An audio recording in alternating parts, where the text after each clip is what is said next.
হচ্ছে cathode.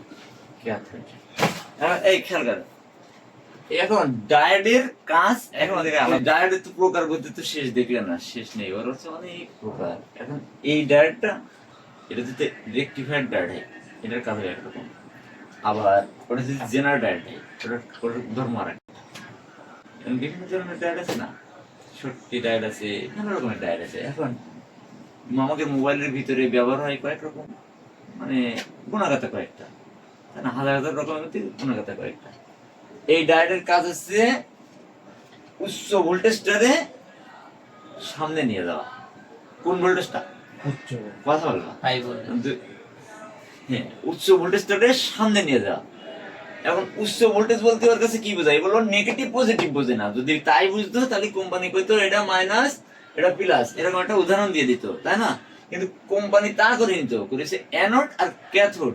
Anode হচ্ছে তার সোর্স ইনপুট লাইন, আর ক্যাথোড হচ্ছে তার আউটপুট লাইন, তাই না? এই লাইন থেকে ও এই পাশে নিয়ে আসবে ওই ভোল্টেজটা যেটা ওই দুইটা ভোল্টেজের থেকে হাই। কোন দুইটা? নেগেটিভ আর পজিটিভ। যদি ধরি আমরা এক্সাম্পল একটা ফ্রিকোয়েন্সির মধ্যে ব্যবহার করছি, এটা যেমন লাইট সেকশনে ব্যবহার করি, ওইখানে কি তৈরি হয়? একটা হাই ফ্রিকোয়েন্সির একটা পালস তৈরি হয়, তাই না? ও চাইলে নেগেটিভ তারা নিয়ে আসতে পারতো না? বুঝা গেছে?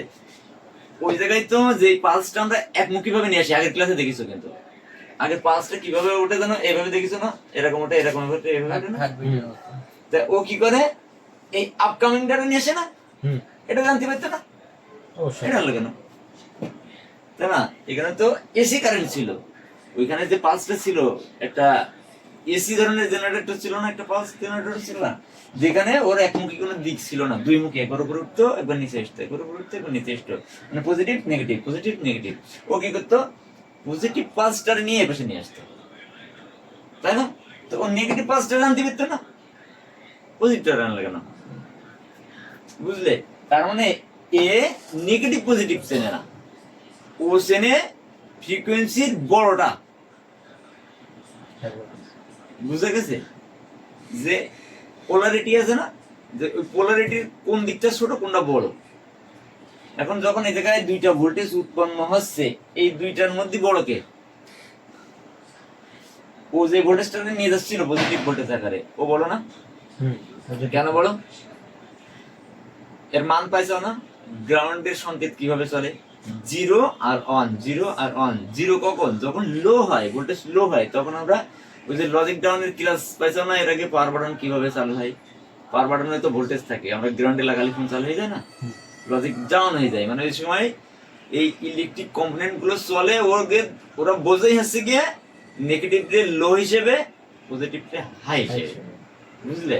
তার মানে ও যখন নেগেটিভ রে লো হিসেবে সেন্সে, ওই জায়গায় যে উচ্চ ফ্রিকোয়েন্সিটা থাকছে পজিটিভ পালস ওইটি বড়, কারণ নিচেরটা তো গ্রাউন্ড হয়ে যাচ্ছে, নেগেটিভ। ও এই কারণে কি করে? নিচেরটা নেয় না, ও বড়টারে নেয়। কিভাবে নেয়? ফরওয়ার্ডে নিয়ে যায়, তাই না? ফরওয়ার্ডে মানে এই পাশ থেকে এই পাশে নেয়, আর এই পাশে ছোট কারেন্টারে আবার ওই পাশে যেতে দেয় না। তার মানে এ যেইভাবে এক পাশ থেকে আরেক পাশে বিদ্যুৎ নিয়ে যায়, আবার অপর প্রান্ত থেকে ভিতরে আসতে বাধা প্রদান করে। বুঝলে? তার মানে ফরওয়ার্ড বায়াসে চলে এই রেকটিফায়ারটার কাজ হচ্ছে, ও ফরওয়ার্ড বায়াসে ও উচ্চ ভোল্টেজটারে অপর প্রান্তে পার করে দেয়া, আবার বিপরীত সাইড থেকে আসা ভোল্টেজটারে বাধা দেয়া, যে তুমি এই পাশে আসতে পারবে না, যেটা বেরোয় গেছাও ওই ভোল্টেজটা ওই পাশে আসতে পারবে না। যখন বেরোয় যাবে ও ওই পাশ থেকে ছোট বড় কোনোটাই আসতে পারবে না। তার মানে এর ধর্ম কয়ের দিকে? একদিকে। ঠিক আছে? এই পাশ থেকে উচ্চটা এই পাশে নিয়ে আসবে, কিন্তু এই পাশ থেকে কোনোটাই যাবে না। কিন্তু জেনারেল ক্ষেত্রে আলাদা হয়ে যাবে। জেনারেটর এই রেকটিফায়ার যে কাজ করতে পারে, এ কাজও পারে।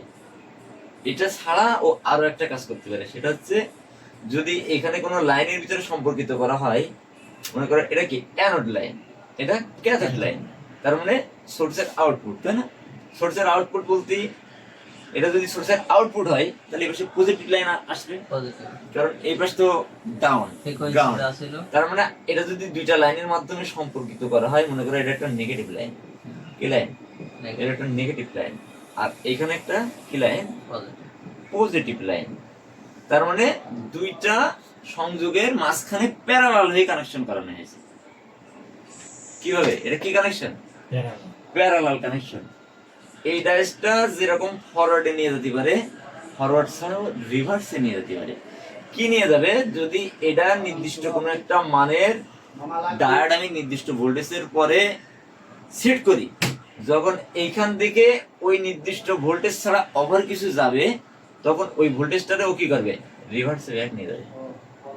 এটা হলো জেনারেটরের কাজ। কি করতে পারে ও? ধরো এই লাইনটা কত? 3.7 ভোল্টেজের একটা লাইন, এটা তাই না? দুইটা মিলে নেগেটিভ পজিটিভ, তাই না?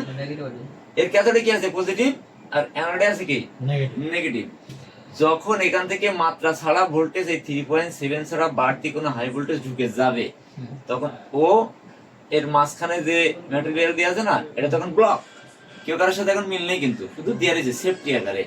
যখন এখানে হাই ভোল্টেজ পাবে, তখন এটা ওপেন হয়ে যাবে। ওপেন হয়ে কি হবে? এই ভোল্টেজটা, বাড়তি ভোল্টেজটা গ্রাউন্ডে ফরওয়ার্ডে ব্যাক করবে। প্রোটেকশন দিয়ে দিলে সামনে যে সেফটি সার্কিট থাকলো, ওটা কি প্রোটেকশন পেয়ে গেল, এই ভোল্টেজটা দিয়ে ওর ক্ষতি করতে এলো না।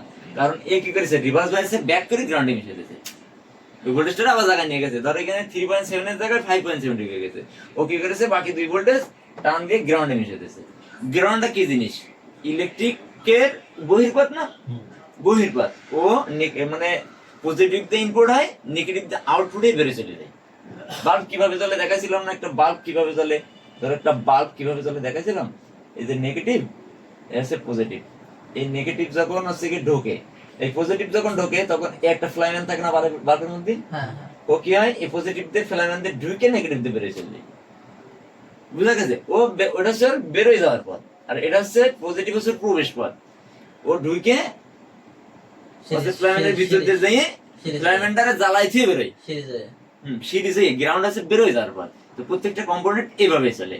ওই লাইটিং সেকশনের সুইচিং কও, এআইসি কও, সেই আইসি কও, সব এক সিস্টেমে চলে। নেগেটিভ দিয়ে ও বেরোয় চলে যায়। আমরা জিআর ভ্যালু নিই এই কারণে, যত কম্পোনেন্ট ফোনের মধ্যে আছে সবগুলোর বেরোয় যাওয়ার পথই আছে গ্রাউন্ড। গ্রাউন্ডের সাথে নেগেটিভ সংযুক্ত না, এই জন্য আমরা জিআর এর ভ্যালু নিই। বেরোয় যাওয়ার পথের থেকে ইনপুট আর আউটপুট দুটোর পথ ঠিক আছে কিনা, এটার সাথে এটা ঠিক আছে কিনা, সেটা সিরিজ হয়ে হোক, আইসির মাধ্যমে হোক, রেজিস্টার দিয়ে হোক, যেভাবে হোক আমরা ওই ভ্যালু নিয়ে চেষ্টা করি। যদি ভ্যালু থাকে তাহলে মনে করি যে ওর মধ্যে কিছু হলেও সংযোগ আছে, হয় শর্টিং হয়ে আছে, নাইলে নষ্ট হয়ে আছে, কিন্তু সংযোগ আছে এটা বুঝতে পারি।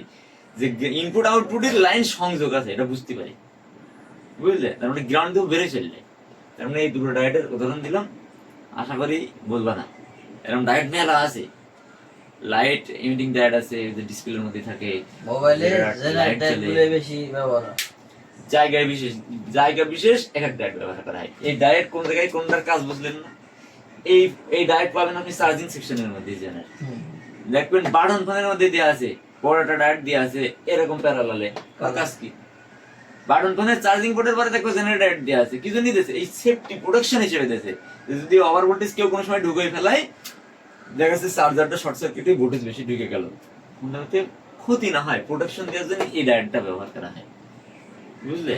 তার মানে রেকটিফায়ার ডায়েট আর জেনারেটর ডায়েট কিভাবে কাজ করে আশা করি মাথায় ঢুকেছে। দুটো ডায়েটের দুই রকম দাম, এছাড়া আরো অনেক ডায়েট আছে।